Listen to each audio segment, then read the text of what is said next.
গত সপ্তাহে আপনারা জানেন কক্সবাজার আমার একটা প্রোগ্রাম ছিল, তো হেলিকপ্টারে গিয়েছিলাম। ফেনী জেলা যখন পার হচ্ছি আমি দেখলাম 3টা উইন্ড মিল চিনেন তো, বিশাল পিলার, 3টা 4টা পাখা থাকে। বায়ু বিদ্যুৎ কেন্দ্র, বাংলাদেশের প্রথম বায়ু বিদ্যুৎ কেন্দ্র এটা, মুহুরী প্রজেক্ট বলে এটার সম্ভবত, মুহুরী প্রজেক্ট।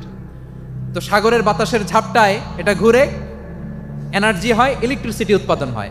তো আমি পাইলটকে বললাম, ভাই এগুলো থেকে কেমন ইলেকট্রিসিটি উৎপাদন হয়? কয় হুজুর একটু হয় না, কিছুই হয় না। কিছুই হয় না মানে?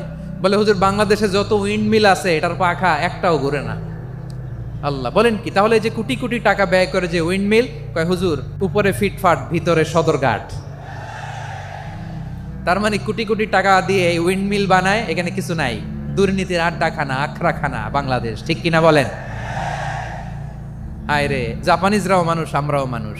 মানুষকে যত্ন নিলে মানুষের মধ্যে যারা কি পটেনশিয়াল রেখেছে। আমি জাপানের 2টা উদাহরণ দেই। জাপানের 2022 সালে জাপানের সাথে জার্মানির খেলা, ফিফা ওয়ার্ল্ড কাপ 2022, এক পক্ষে জাপান, আরেক পক্ষে কোন দেশ? ওই খেলায় জিতেছিল জাপান, জিতেছিল 22 সালের এই ফিফা ওয়ার্ল্ড কাপে জাপান ফুটবল খেলায় জিতে। As a part of their celebration তারা খেলার পরে পুরো স্টেডিয়ামটারে ক্লিন করে, the fan base of Japan, lakh lakh মানুষ খেলা দেখতে যায়, তো এত ডাস্টবিনও তো নাই।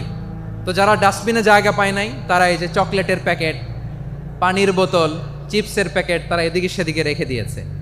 জাপানের ভক্তরা, জাপানের ফলোয়াররা, as a part of their celebration তারা খেলার পরে পুরো স্টেডিয়ামের সব ময়লা আবর্জনা ক্লিন করে তারপরে বিদায় নিয়েছে।